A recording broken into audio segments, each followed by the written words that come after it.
All right, welcome everyone to today's 1-hour webinar hosted by Prevention Plus Wellness, located here in beautiful and sunny St. Augustine, Florida. And my name is Dr. Chudley Wirch, and I'm founder and CEO at Prevention Plus Wellness, LLC. So today's session is 1 hour. I've got a good number of slides I'll walk through with you. And then at the end, if you have any questions or comments, please go ahead and post those. And in fact, as we go along, you can do that. This session, as you can see, the title is One Session Youth and Parent Substance Use Prevention Plus Wellness Programs. We also call this on occasion the Core Knowledge session, which is part of the training to be a certified program implementer of any of the Prevention Plus Wellness programs. So just updated these slides today over the past several days. This is a reoccurring updated training session. Every month or two we'll update it. So this is the latest version. And let's go ahead and take a look at what the objectives are for today. For those of you that are viewing today, you will receive a link to the recorded session, as well as a PDF of the slides and a 1-hour CEU certificate for spending time with us today.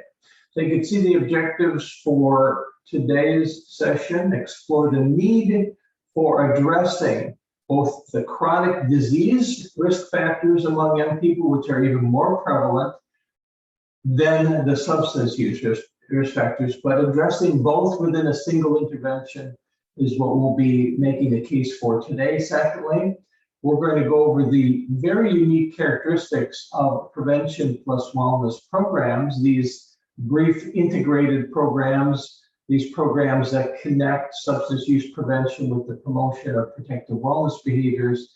And I'm going to highlight the unique aspects of PPW programs in comparison to most of the other evidence-based and non-evidence-based substance use prevention programs. Thirdly, we're going to review research and theory and practice supporting PPW programs as practical, evidence-based, multiple behavior interventions for youth as well as young adults. All right, so let's get right into it. Start out with looking at youth multiple health risk behaviors.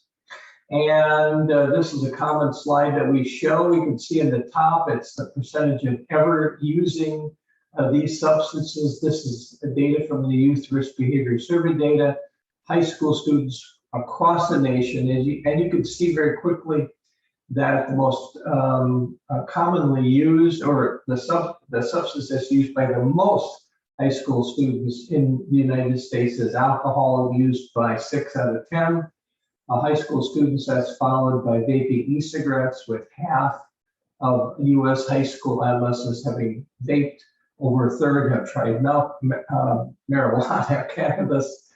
About a quarter have tried cigarettes, and then 14% have used opioids for non-medical reasons. So substance use data, I'm sure you're familiar with, or at least many of you are in the prevention field.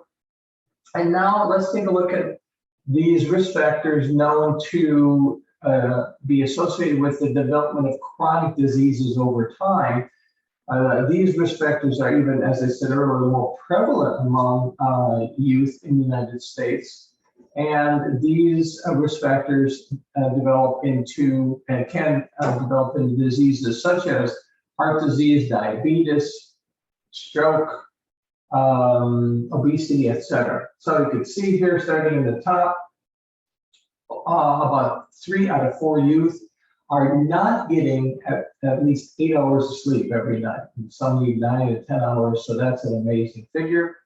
2 out of 3 are drinking soda. Soda's really wasted calories, sugar. If it's regular soda, unnecessary. A shocking figure is that 41 to 42% of high school adolescents throughout the country are having less than 1 fruit and vegetable a day, which is amazing to me.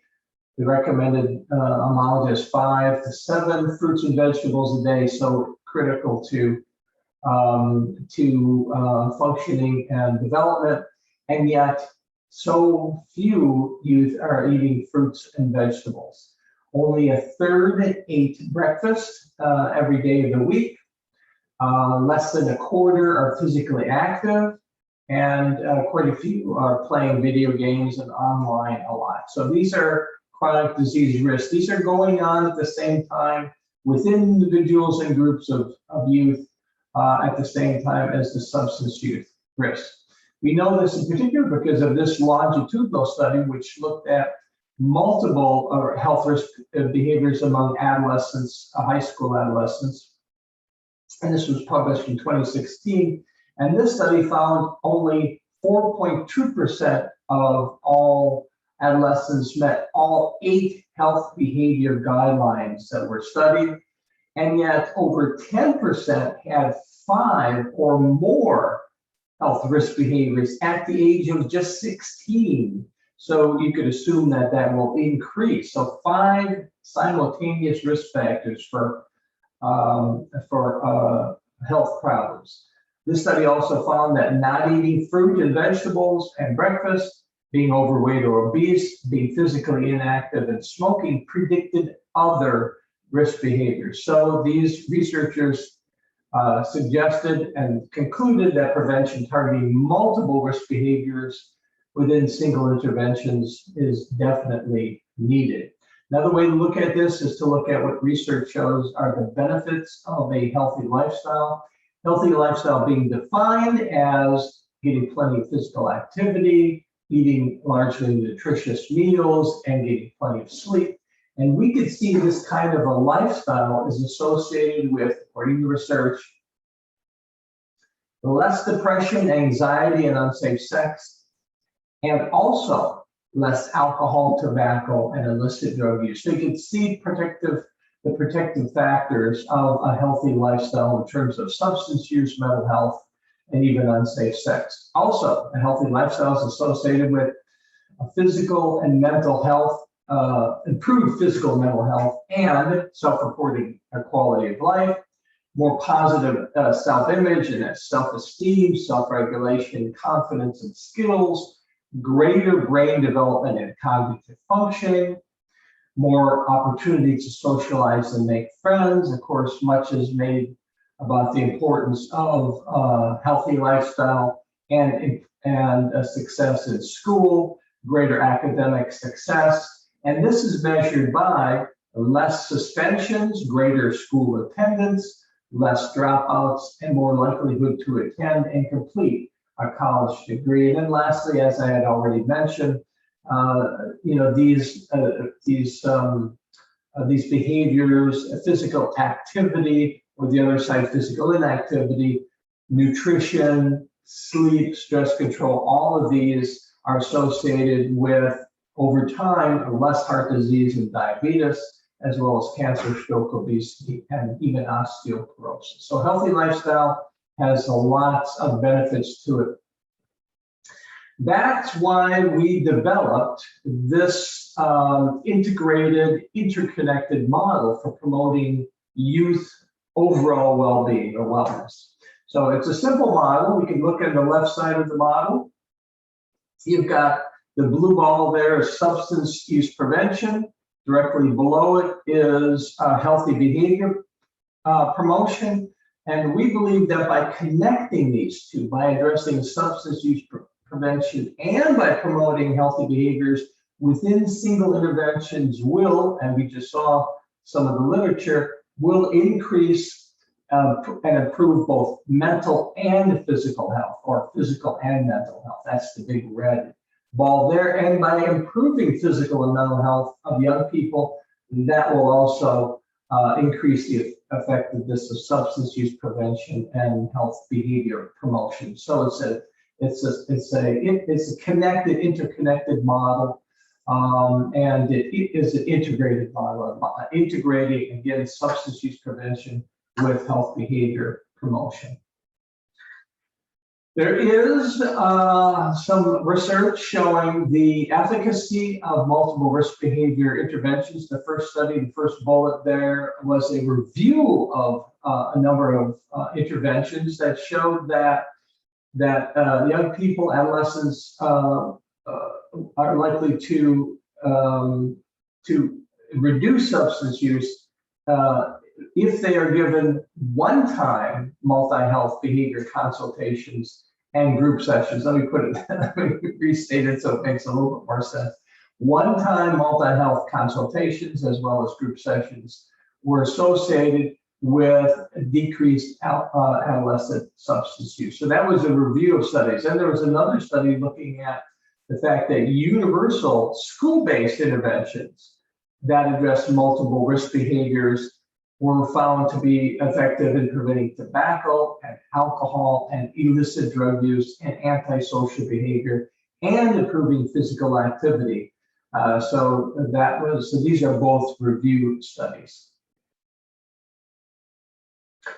So let's take a look now at the differences between prevention plus wellness as a specific type of substance use prevention and other substance use prevention programs. There's a lot of characteristics that highlight PBW, prevention plus wellness programs, starting on the left in the blue box. PBW programs address both substance use and chronic disease risk behaviors. Going to the right, these are PBW programs as single session programs that permit broad public health reach. They are evidence-based screening and brief intervention practice model. They're based on positive image and behavior marketing. They use multi-behavior goal setting. They promote habits improving physical and mental health. Continuing along, the differences between PBW and other substance use prevention programs. Our PBW programs are scripted in their content. That increases fidelity and ease of use. They're easily tailored to populations and settings. The scripts that are included in PBW programs allow you to implement them to use individually or one-on-one as well as a group. They include built-in immediate pre-post survey evaluation surveys.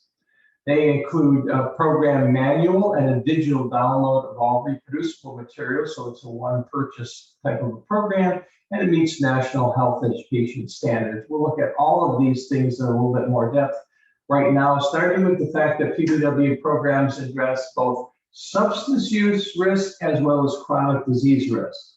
So, number one, alcohol and other substance use is addressed in PBW programs, depending on which program you're using. If you use our evidence-based sport or in-shape PBW programs, sport for youth, in-shape for young adults, both of these programs heavily emphasize alcohol use. Other programs like the marijuana PBW program, the opioid PBW program, the vaping, which is e-cigarette PBW program, obviously addresses other substances. Number two, all of these PBW programs address chronic disease risks. Obesity is addressed as well as screen time and physical inactivity by promoting physical activity and movement and sports. Chronic disease risk is addressed in the high school versions of our programs by this environmental message about sedentary living. Thirdly, unhealthy nutrition is addressed in all prevention plus wellness programs, not just fruits and vegetables, but also breakfast. Lack of sleep is addressed. And lastly, uncontrolled daily stress. All of these things are addressed to different degrees in prevention plus wellness programs. Other substance use risks are also addressed in particular PBW programs. For example, our racial justice prevention plus wellness program addresses racial discrimination, which is a known risk factor for youth substance use. And spirituality is addressed in our In God's Image, which is our free online program for faith-based settings. And spirituality is known to have a protective factor against youth substance use. So, why the focus on SBI, screening and brief intervention? All prevention plus wellness programs are screening and brief intervention. What's the advantage? Well, there was a great review of research of interventions back in 2015 that showed that screening and brief interventions were effective for youth as well as young adults for up to a year after they were implemented.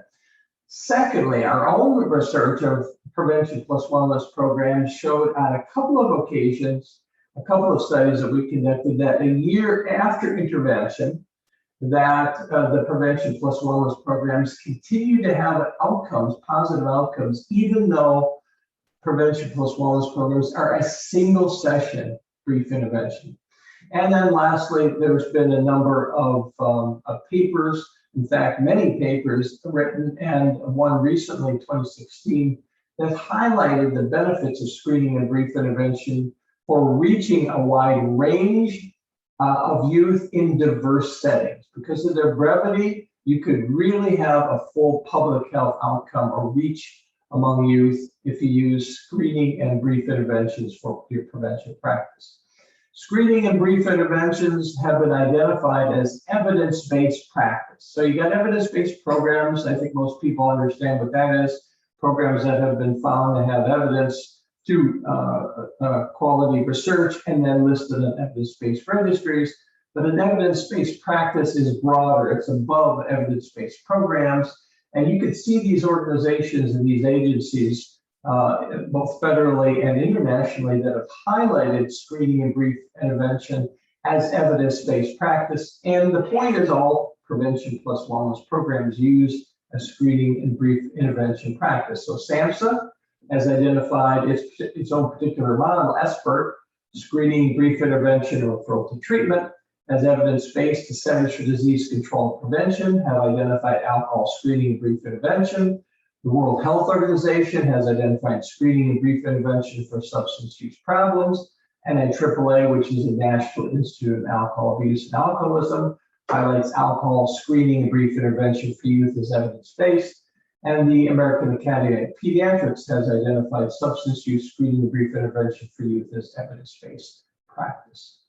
By the way, I'll be sending everybody a PDF of these slides so you can click on these links if you'd like to learn more.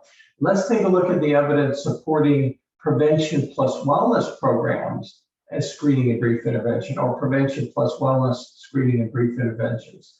So one of our evidence-based programs, Sport for Youth, high school, middle school, elementary school versions, we've conducted randomized controlled trials, and the results of these trials have been published in peer referee published journals. These are the 4 journals. And let's just summarize across the 4 studies the main outcomes. Main outcomes show that the sport single session prevention plus wellness program significantly decreased alcohol use measures, including the initiation of alcohol use, quantity, frequency, binge drinking, which is very problematic in alcohol problems. At the same time, the sport single session intervention significantly increased physical activity among participating youth. The sport PBW program reduced cigarette use or cigarette smoking, with some effects even a year later. It also reduced binge drinking, smoking, marijuana use, and increased physical activity among drug-using youth a year later. So it had impacts on general population youth and even larger effect sizes among drug-using youth. It increased parent-youth communication. One study highlighted by number 6 of parent flyers, which emphasized the sport program, but in a parent format, where we sent 3 flyers to parents, showed that the flyers reduced youth alcohol use, problems in marijuana use, and increased youth parent communication. And lastly, we had the sport program translated into Turkish language and was studied in a controlled evaluation by a nursing student in Istanbul, Turkey, and found that the single session sport program improved indices of physical activity, nutrition, sleep, and mental health. Our second evidence-based program is the InShape Prevention Plus Wellness Program for young adults, being used in community settings, colleges, U.S. Air Force, and these are the 4 scientific journals that we had peer-reviewed articles published in.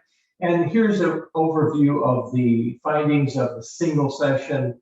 The InShape PPW program, it reduced the frequency and heavy use of alcohol use, reduced drinking and driving up to a year after the single session intervention. It reduced the initiation, quantity, and heavy use of marijuana use. It increased sleep, exercise, and healthy eating. It improved social and spiritual health-related quality of life.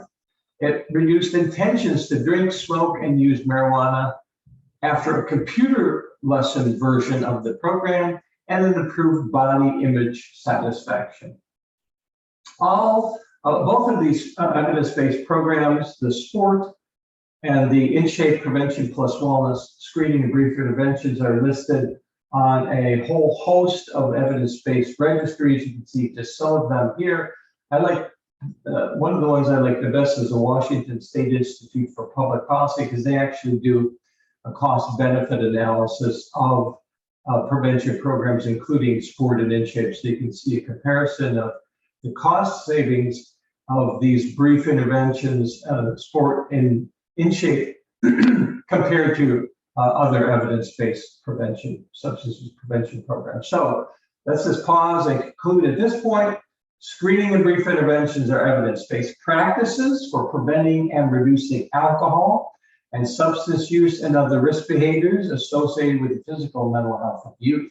Secondly, prevention and health professionals can use screening and brief interventions as either a standalone or adjunct program in a clinical setting, and also non-clinical settings like schools, college campuses, Boys and Girls Club, just about anywhere where there's youth, to have full public health reach. In other words, to reach all youth or nearly all youth, as compared to trying to implement a multi-session program. And thirdly, multiple risk behavior screening and brief interventions for youth and young adults may be more cost-effective and time-saving than those that focus on just one risk behavior at a time. It makes sense. Think about it. You can implement a program to address vaping and alcohol and obesity, or you can address a program that integrates and addresses all of those multiple risks within a single intervention, saving time, saving resources, and perhaps even increasing the breadth and strength of outcomes among youth and young adults.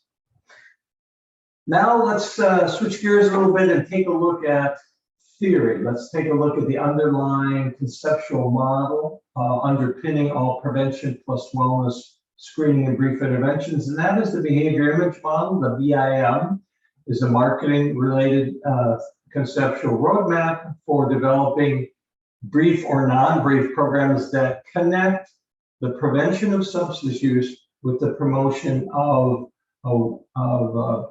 positive wellness behaviors, protective wellness behaviors. For example, A, promoting physical activity while preventing alcohol use, or B, promoting healthy eating while preventing vaping e-cigarettes. So that's what the behavior image model allows you to do.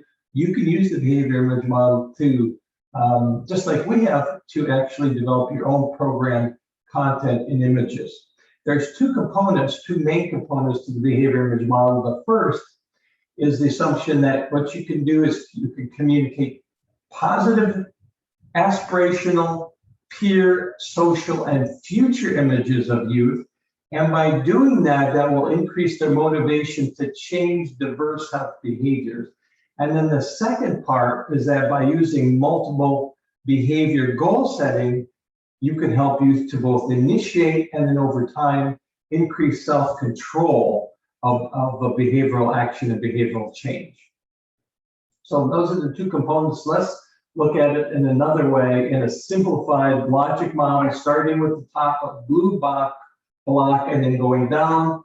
The model of behavior image model, or the PPW model, is this: you're going to communicate behavior image messages which integrate wellness with risk behaviors. Then down below that, this is believed to cue unconscious positive future images and social images of young people And this is believed to increase awareness of wellness images as values and risk behaviors as undesirable. This enhances motivation to set multiple health behavior goals, and then by setting goals to avoid substance use and to increase protective wellness behaviors, this initiates behavioral action, and then over time will increase self-regulation skills, which are so desperately needed among youth in general and high-risk youth in particular. So why focus on positive images? Why not negative images, which are much more prevalent in communications and medicine and prevention and public health and so on? It's because there's evidence of the efficacy, the effectiveness of focusing on positive images and positive behavior. So number one, there's conceptual evidence or theoretical evidence. For example, possible selves theory highlights the importance of image, particularly positive image. And there are many other behavioral images that focus on and talk about images and modeling and so on that youth use to make decisions about their health habits. Secondly, image has research support in a whole bunch of areas. If you look up self-concept, prototype images, possible selves, positive identity, you'll see that the focus is on, you'll see that there's plenty of research that highlights images, and particularly positive images, influence the decision-making process of health behaviors, risk behaviors, as well as health promoting behaviors of young people. Thirdly, for decades, the marketing and the advertising industry and major corporations throughout the world have used positive images, and they've shown positive images have a positive effect on the bottom line. They influence purchasing behavior. So take a look at the image at the left. Are we having blank yet? So this is selling, obviously, a type of alcoholic beverage, but you can see the images, the pictures of young people, healthy, happy, smiling. And so this is one of the most effective and sustainable, historically effective strategies for influencing purchasing behavior for decades, and that is using these appealing images. And we, as prevention and health specialists, can use appealing images as well, not to promote the purchase of a product, but promote a lifestyle. So using positive wellness habits and images, they're more acceptable to young people, particularly older young people, older adolescents that have had risk messages before.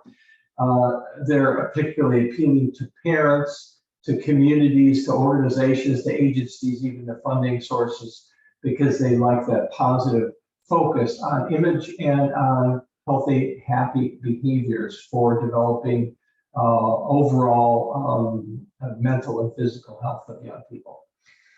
So how does this work? How do prevention plus wellness programs use the behavior image model to integrate prevention of substance use with the promotion of protective wellness behaviors? Well, it's a two-step messaging process. And again, the focus is on increasing motivation. The goal here is to trigger or to cue a mental picture, an unconscious mental picture of a young person in the future, looking more fit, active, healthy, successful. These image terms are highly evocative of unconscious images.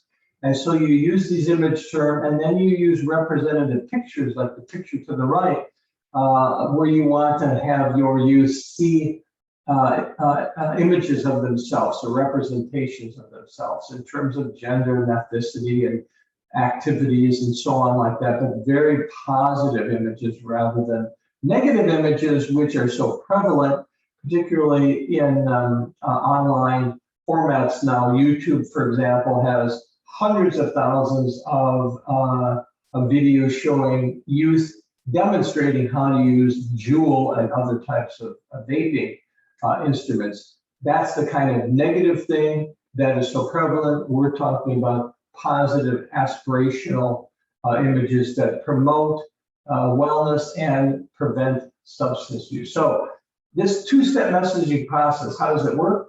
Well, I'll give you a quick demonstration, illustration here. Step one, you identify the positive images and other benefits of a particular health-enhancing behavior. So here's a quote down below on the left-hand side of the slide. Young people, there's the target age, who engage in regular physical activity, there's the target behavior, tend to feel energetic, sleep better, and look more active, fit, and confident.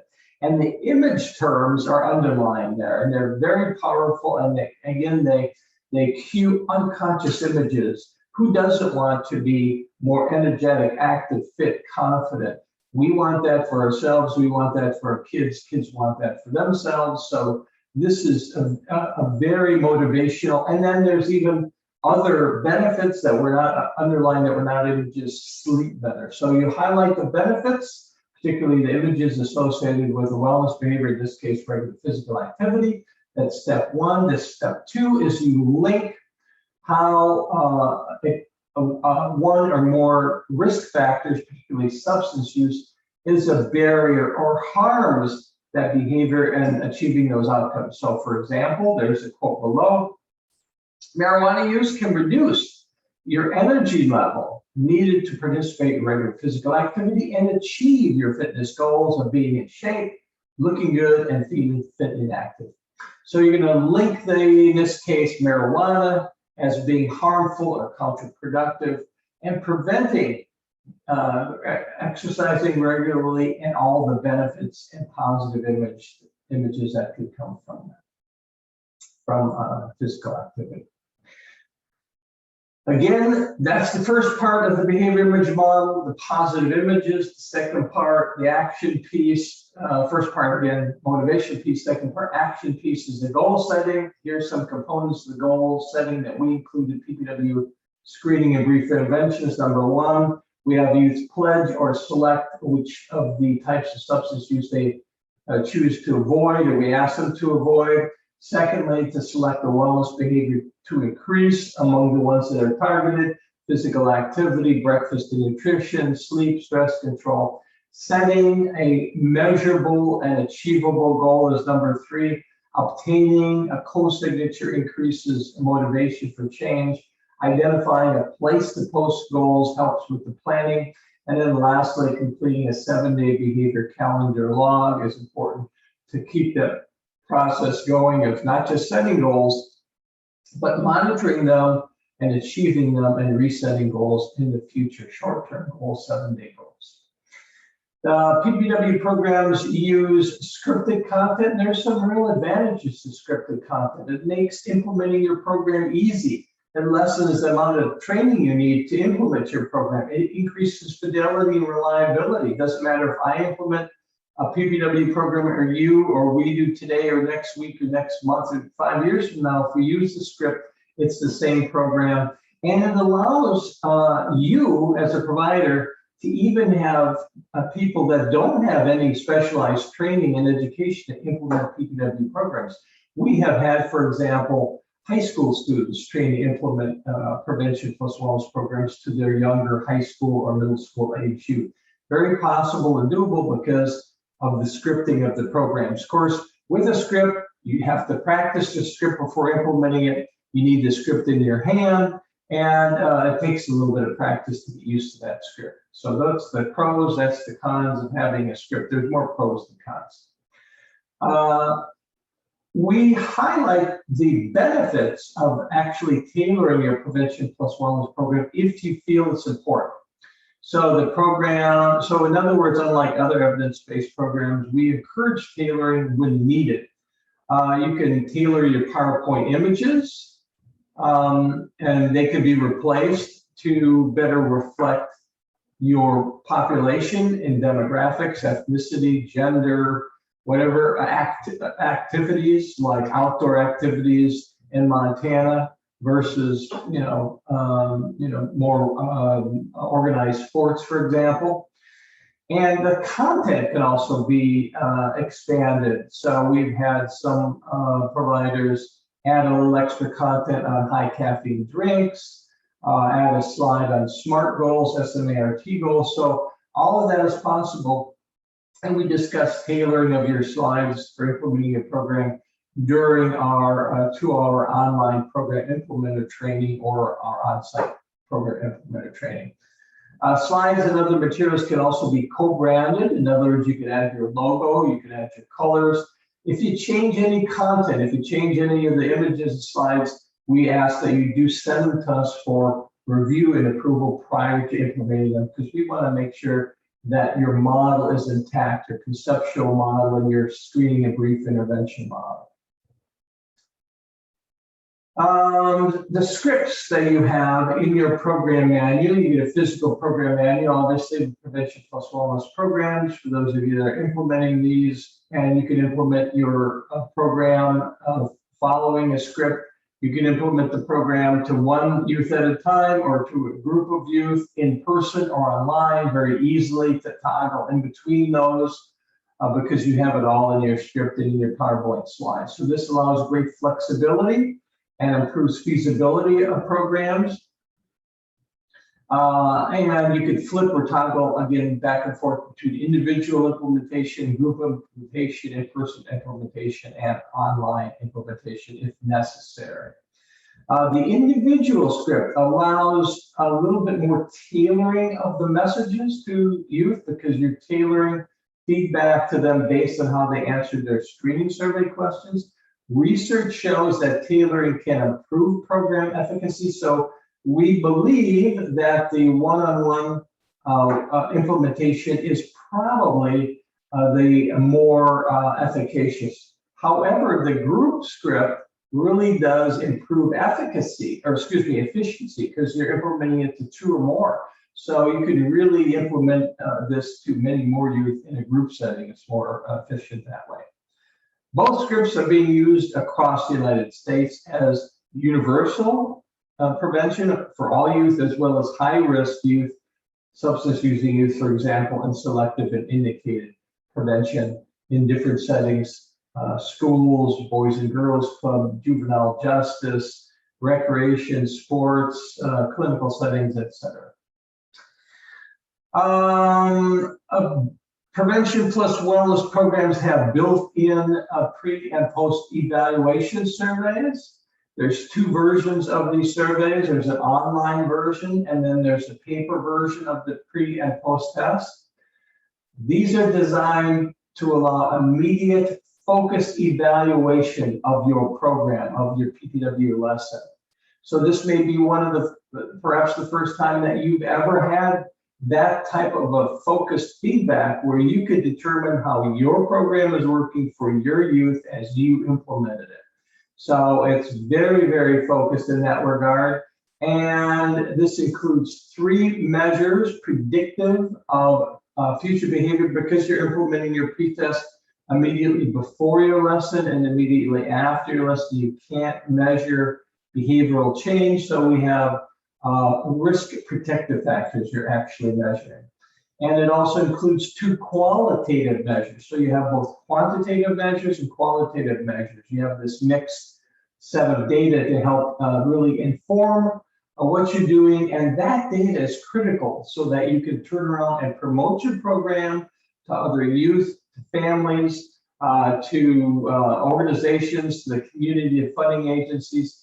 And that data is essential as well to inform your improvement of your program over time. And we can provide free charts highlighting your data because we will provide you with SurveyMonkey pre-test and post-test surveys.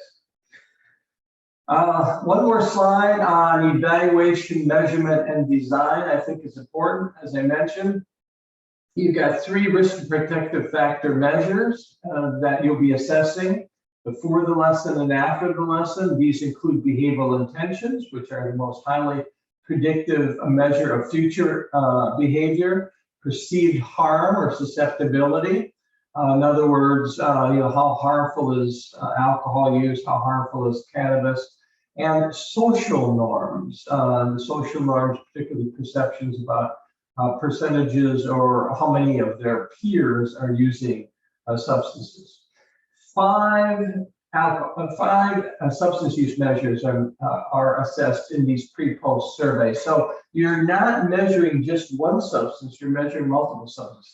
The reason for that is that when we evaluate the outcomes for sport and in shape, we found, even though the focus was on alcohol, we did find effects on tobacco use and on marijuana use. So more recently, we've expanded the measures under number 2. You can see there to include not just alcohol, but cigarettes, e-cigarettes, marijuana, and opioids and non-medical opioid use. We also allow you to measure 5 wellness behaviors: physical activity, nutrition, sleep, stress control, and goal setting. So you see your pre-post evaluation, your surveys are very broad.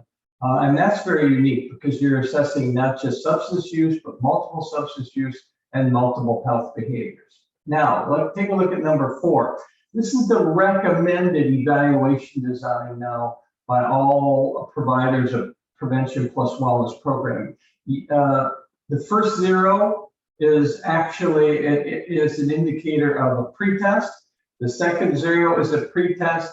The X is the implementation of the program. And the third 0 is your post test. So in other words, what we're recommending is you, if possible, you implement your pretest once, about 1 to 4 weeks before you implement your program. And then during implementation, you implement your pretest the second time just before the lesson and your post test immediately after the lesson. So you have 3 data points there. And that's very important because the first 2 data points, you can see if there's any change over time between them. And then you can see if there's any change between the second 2 measures that may be influenced by the actual implementation of your program. An improved design is actually, under number 5, is to actually have a second follow-up measure. And then we also have, for those of you that are interested in actually assessing behavioral change, we actually have an alternative or optional health behavior survey where you can measure 30-day substance use measures and 30-day wellness behavior measures. All you have to do is contact us at info@preventionpluswellness.com or go to our website, preventionpluswellness.com, and look for evaluation services. You can learn more there. Prevention Plus Wellness Screening and Brief Interventions address specific national health education standards. For those of you that are working in school settings, this is important. NHES standards are created to promote and support health-enhancing behaviors of students. And these standards are written as expectations for what students should know to promote their personal as well as family and community health. And all of the evidence-based substance use prevention plus wellness programs address some national health education standards. You can click on that link to learn more. You can go to our website, preventionpluswellness.com, and learn more. As I had alluded to, Prevention Plus Wellness programs are implemented in all 50 states and abroad in all varied settings, wherever there's youth and young adults, from school, health education and PE classes and lunch and suspension kids, to after school, to YMCAs, to leadership training in clubs and hospitals and health clinics and faith-based settings, et cetera, et cetera. And to assist those of you that may be implementing PW programs, we offer some training opportunities. We offer a 2-hour online program implementer training. This is a live training where we walk you through the program manual and implementation of your program to get the most out of your program and how to evaluate your program. We also have a 2-hour online train the trainer if you want to then turn around and implement or train other program implementers in your organization or your region. And we have in-person implementer and train the trainers where we'll come out to your organization, and within a day we can do a training of both program implementers and trainers all in one day, very efficient training. And we also have weekly free webinars. So do sign up, go to our website, preventionpluswellness.com, drop in your email so that you're notified of the free webinars that we offer every week. Some of the resources, free resources that we have on our website, preventionpluswellness.com, are these items here. We've got resources for you to promote your program or to learn more about our program and to help others know more about prevention plus wellness screening and brief interventions. There's information on program tailoring and evaluation advice, a logic model, research on sport and in shape, grant proposals, healthy lifestyle guidelines for youth in a bunch of areas, 7 areas: physical activity, nutrition, sleep, stress control, goal setting. Really good content for youth, for you as a professional, for parents and families. Number 7, PPW youth teacher and parent resources, critical resources to help you improve your PPW program, or if you're not using a Prevention Plus Wellness program still, you can use these free resources and more on our website. We offer a bunch of program offerings. Just to give you a very quick overview, I've already mentioned Sport and In Shape, Prevention Plus Wellness. We also have single session parent training programs, so we can train you to implement and train parents in your organization, in your region, in a single setting, how to provide the same positive image messages and goal setting in a home situation for their youth. So we can train you as a prevention and health specialist to offer very brief trainings for parents in your region. We also have the vaping, which is the e-cigarette PPW program, marijuana opioid program. Sport 2 is our only multi-session program. It's 6 sessions. We have a racial justice program. We have one of our programs in a video format, which may make it easier for you to implement in the classroom or virtually, and the free In God's Image program. So just to conclude, epidemiologic and intervention research highlights the need for and the effectiveness of integrating chronic disease and substance use risk among youth within single programs, single interventions for promoting both physical and mental health. Number 2, PPW programs, again, Prevention Plus Wellness programs, have multiple unique characteristics. Some of them that we highlighted today are the fact that they use a screening and brief intervention evidence-based format, that they have multiple behavior and positive image focus, that they're scripted content, which makes them easier and more efficacious to implement broadly. Thirdly, research, theory, and practice supports the efficacy of Prevention Plus Wellness programs as evidence-based practices, and screening and brief interventions use positive image content to cost-effectively prevent multiple health risk behaviors, improving the mental and physical health of youth and young adults.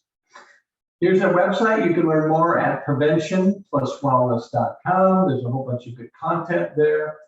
You could, that is preventionpluswellness.com. Our phone number here in St. Augustine, Florida is 904-472-5022. Info at preventionpluswellness.com. So it doesn't matter if you're just learning about Prevention Plus Wellness, or if this is part of your training as a program implementer or retraining as an implementer. This is really important information for you to know, and you could share this with your colleagues in your region and your state. We're always available to support and help you if you do choose to use any of our programs. You can reach us at info@preventionpluswellness.com. So let me pause at this point and thank you all for what you do. God bless you for helping youth and families in your region of the country or the world. It's a pleasure to serve you and to spend time with you. If you have any questions, let's take a look and see if there's anything I can help you with, or if you want to make a comment. Is there a something CEU program number to these trainings? No, there is not. Sonia, I apologize for that. These trainings, these webinars, as well as our online and in-person trainings, will give you a certificate, and most organizations, most certification boards will have room for some types of training that's related to your professional certification, whether it's in prevention or health promotion, whatever, health education, etc. But that is not pre-approved. So you'll have to go to your certification and see if they'll accept this. But right now, we're not linked to any particular type of certification. You will receive a PDF of the slides. Good question, Dora. You'll receive a certificate for 1 hour CEU. You receive a link to this recorded session as well, which you can review and you could share with others. I'm now looking at the chat messages to see if anybody had any questions. Most people were just greeting and saying that they can hear and see well. That's good to know. We got people all the way from Trinidad to Tobago, which is awesome. And so it's always great to have people from throughout the country and even other countries and islands in this case. And so, yes, you will receive the slides. No problems, everyone. And it's my pleasure to share with you, Joyce. And next week we'll have another webinar. Actually, I'm working on a new one. The focus of this one is a little bit more narrow in that it's on evaluation. So we're going to talk about evaluating prevention, why evaluate prevention, how to evaluate your prevention, including prevention plus wellness programs, evaluation designs, what kinds of measures can be used, how to manipulate those data, how you can use that data to benefit you as a professional. And we'll look at all that in next week's webinar, same time. It's webinar Wednesday at PBW, and same time, 12 o'clock Eastern time for 1 hour, 12 to 1. And you'll all be notified. If you've dropped in your email, you'll all be notified of the upcoming webinar next week as well. All right, we got a couple more minutes. If anybody has a last minute question or comment, now is the time to ask it. Any other suggestions, any other things you want to share with your colleagues from across the country and world, you're welcome to do that right now. And again, keep up the good work. It's an honor and a pleasure to spend time with you. If you ever need anything, let us know if we can help you prevent substance use and promote the protective wellness behaviors of youth in your part of the world. And thank you all for presenting. And don't forget, you could always reach out to us, preventionpluswellness.com, and info@preventionpluswellness.com if you have any questions. Have a great afternoon. Stay safe. Take care. God bless everybody. Thank you for attending. Bye-bye.